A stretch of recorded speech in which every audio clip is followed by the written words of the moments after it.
Hello, my name's Charles de Lastic. I'm the Managing Director of Blue Bond Tax Planning.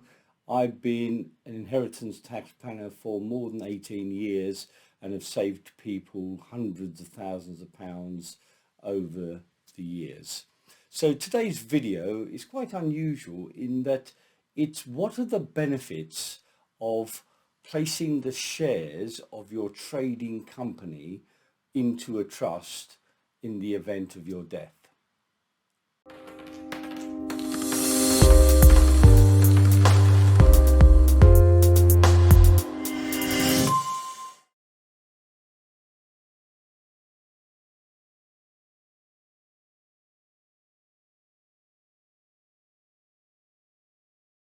Hello and welcome back. So today's video is around the benefits of placing the shares of a trading company into a trust upon your death.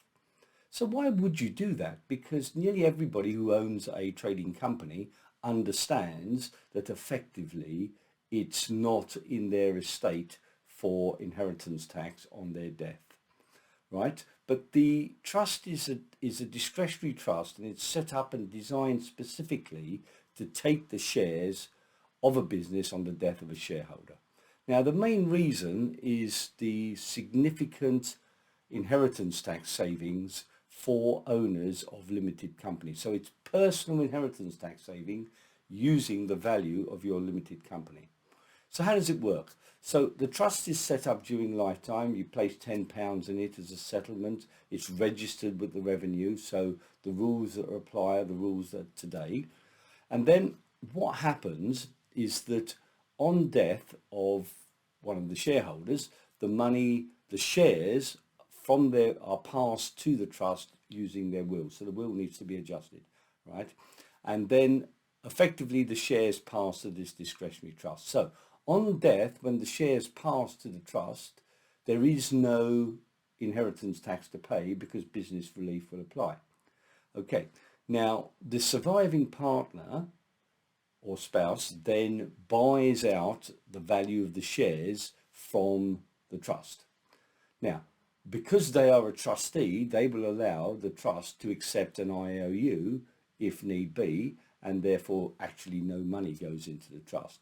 But now the surviving spouse has got a debt against her estate. So the shares are now re-registered in the surviving spouse's name, and if the shares are sold, then the value has been rebased anyway for CGT purposes on the death of the original shareholder.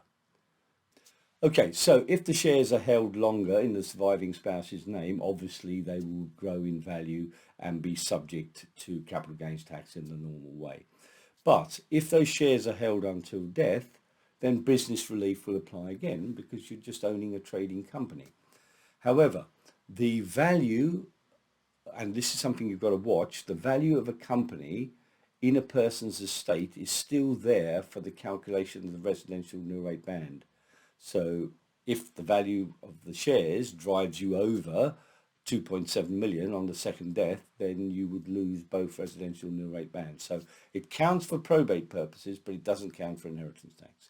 Now, how does it save the IHT? So effectively, the shares of the company are not liable to IHT, but the surviving spouse has got a debt against their estate.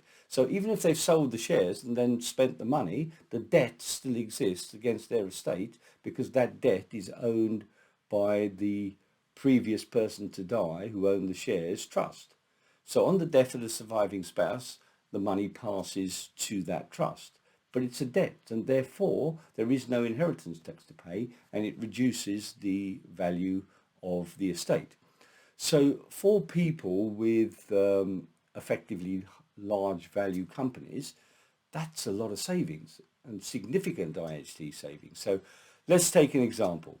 So if somebody, let's say, owned a company which was worth 1 million, they owned half the shares, 500,000, they die, the shares go to the trust, the surviving spouse puts the IOU into the trust, she now, presuming it's a she, doesn't matter, whoever the surviving spouse is, effectively owes the money to the trust.